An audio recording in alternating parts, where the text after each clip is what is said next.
What's good, YouTube? It's your boy Tony D2 Wild checking in once again, back with a banger today, guys, on a new pickup of the PSA AK-103. And we are clear.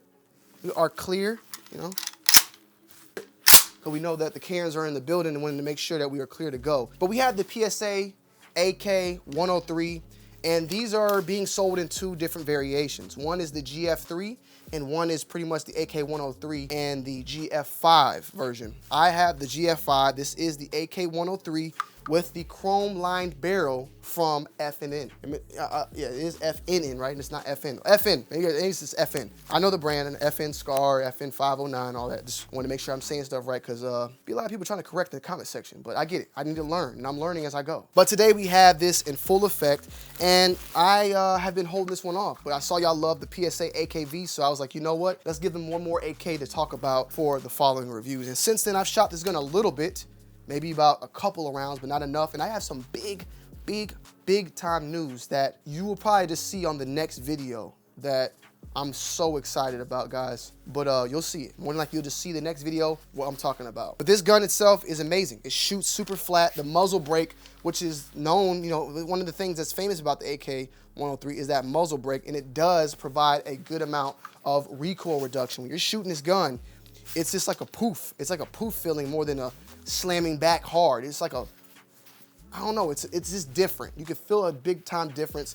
because of this muzzle brake right here. As far as heaviness, it's pretty hefty. You know, it's a full-size AK. A lot of the weight is right here. You know, the stock itself is just polymer, and this is the side folding stock, which was mainly used back in the days for somebody was sitting in a seat. You know, in the military, they were sitting in the seats and all that. And then you have a button mechanism that unfolds it. Now I put grip tape right here because how this initially came, it's just metal. You can actually see some of that metal poking out. And when you're trying to put that up against your shoulder, if you're not wearing adequate clothing, it's sliding. This grip tape provides a good enough grip to actually, you know, get rid of that. However, I'm not going to be using the folding stock as much because I actually have sights to go with it, which we'll talk about a little bit later.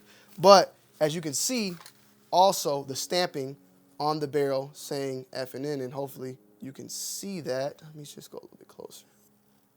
It's probably not, but if anything, I'll give you guys some B-roll of that so you can see it yourself. I had a horrible story with this gun from PSA, and I gotta let y'all know about it because they're low-key, I don't wanna say scamming, but they're messing a lot of people over, because I actually heard of someone that had this happen to them in Reddit.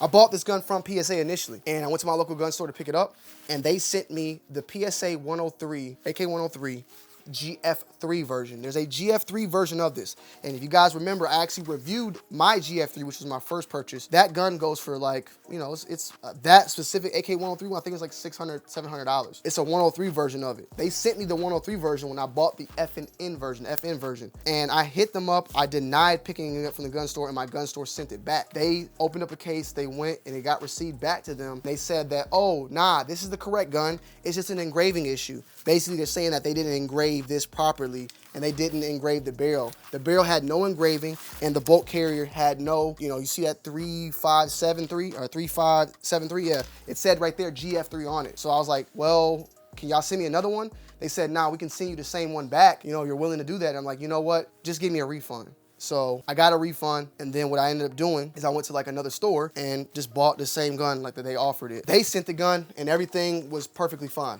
It had the FN stamp on it, the engraving. It had, look, you could tell me engraving issues, all that, but it's too much of a risk to risk engraving issues and it not being it. When you're charging people, you know, crazy amount of money for this gun, I'm not saying it's not worth it, but you can't make those mistakes in general for something like that. So there's people out there that probably done bought the AK-103 GF5 version and got the GF3 version and don't even know it. Check your guns before you just pick them up at the store. And in general, I learned that after dealing with this. I made sure moving forward, anytime I have anything shipped, I look, because you never know. You might get sent the wrong thing, take it home, shoot it, and then trying to get the right thing is going to be the worst nightmare of all time. I haven't been through that, but I can only imagine if that can even be done. I love, though, the magazine. You know, you got a little Soviet arms magazine. This is, of course, a gun that's featured in Call of Duty, and I'll be probably gonna do a Call of Duty gun video or gun collection very soon in general. And I am working on adding some upgrades to this bad boy. I don't know where it's at, but I bought a lower handguard that takes Picatinny slots on the side. It's somewhere, I just can't find it, but I'm gonna be doing that. I did install the ALG trigger,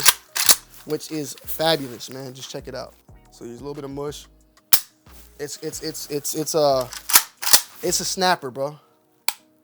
So yeah, it's a real-time snapper. And these, of course, don't have the Picatinny top slots. It does have the same, you know, the nice little iron sights as well. But you can just buy this, which is a Midwest Industries little, you know, slider guider. And I slid this on here, right here. Slide that on, put the latch, and then I have on here a primary arms 2 times. I did run a 3 times. I did run a couple of other things. I've thought about even putting a holosun on here, but this is a prism scope. So even right here where I'm at, I'm sorry I'm pointing this at y'all, but the distance, the eye relief on this is amazing. I don't have to move in. I can move in, but right where I'm at, right here where this is at, it's fabulous. It's 2 times. It's not too crazy. An AK, you know, is really effective 100 yards out. You know, after that, you start getting kind of crazy. But this scope does what it needs to do, in my opinion. I could go with a simple red dot, but I just love the 2 times. The 2 times is not too much. It's not too much. No pun intended, you know? No pun intended. But overall, very, very happy about this purchase. This is a gun I kind of want to keep in its form as is. I'm going to, like I said, I'm probably going to add the different slot. Let me just see if I can find it, bro. This is it right here. I want to add this of the bottom of this, basically. So that will give me slots right here and also a bottom slot. So if I want to put like a little hand grip, you know, I can. In all honesty, I could probably just drill it in on this one as is to kind of keep that nice little slim form. I could just drill some stuff, like a little Picatinny slot in to call it a day, because this is a little bit more bulkier. But either way, I like it. I like what's going on. I'm going to add something on here, but this is a solid AK-47 right here. If you're trying to find yourself an AK, the GF3s are just as, like, they're good too, don't get me wrong, but the effing barrel just made me want to go, you feel me? And that's what made me go after it. This rod, you can take it out and use it as a cleaner, clean the barrel. You can take the muzzle device off, pretty simple. And I've been thinking about like just different furniture options of what I'm gonna do, but right now I just like looking at it and shooting it as is, man. It's amazing, bro, you know what I'm saying? It's amazing. It's a bad boy right here, though. And full rifle formed out, you feel me? So it ain't bad in that folding stock. When you have this on, you can't fold it. Keep that in mind. So to each his own on that. But yeah, man, PSA AK-103. I'm just doing a quick little let y'all know, and I'm going to start doing these more so I can get the videos out. But we'll definitely be doing like range videos with the specific guns. Like I'm going to do a video where I'm just at the range, like range day with the AK-103. Like I'm gonna just do all that too, you know, feel me? So I'm gonna be giving y'all tons of content. I've been gone for a couple of days, I've been out of town, but the next video, if not the next video, the next video after that, within the next 2 videos, you're gonna see something switch up and you're gonna be like, yo, let's get it. And y'all gonna know I'm basically like, let's get it. AK-103 Palmetto State. If you have any questions and comments, let me know down below. Primary arms, prism 2 time. Midwest Industries, you know, slot adapter right here, real nice. They had different ones that go the full entire. They got some that go up on the middle right here. I liked the back look in general because I was gonna be running this prism, and I kind of thought about that, and I just like the scope being up a little bit closer, not this damn close, but I like it like this. In all honesty, I was trying different ones, but I just think this one looks solid. This looks like some old school AK type of ordeal right here. The 103 is a classic model, classic model in the AKs in general.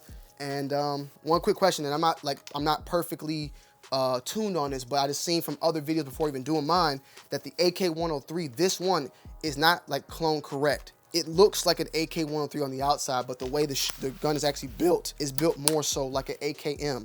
There is also a competitor, basically an AK-103 that's the same thing. Like its competitor, its main competitor is the Kalashnikov, both of them saying it USA, the KR-103. And I believe that version is more so built to the original. Very similar to what we had with the AKV versus the KP9. The AKV is Palmetto's version of the Vitaldaz. I'm saying it wrong, but it's their version of that. And Kalashnikov made the KP9, Kalashnikov USA made the KP9, which is AKM, and that one is more so closer to the actual gun itself. So PSA, Kalashnikov, back and forth on those 2 guns. And I think the next time I even get another gun, I'm gonna check out Kalashnikov. I've been hearing though bad QC issues, and that's why I kind of have been staying away from them and going with Palmetto over that, because I haven't had a bad Palmetto gun. Have I had bad, you know, customer service? Yes, but not a bad gun. So let me know you guys' thoughts and opinions down below in the comment section. I love y'all. I appreciate y'all. Have a Merry Christmas, and hopefully I see y'all before. I think I'll be seeing y'all before New Year's, so just stay tuned. All right, I'm out. Peace.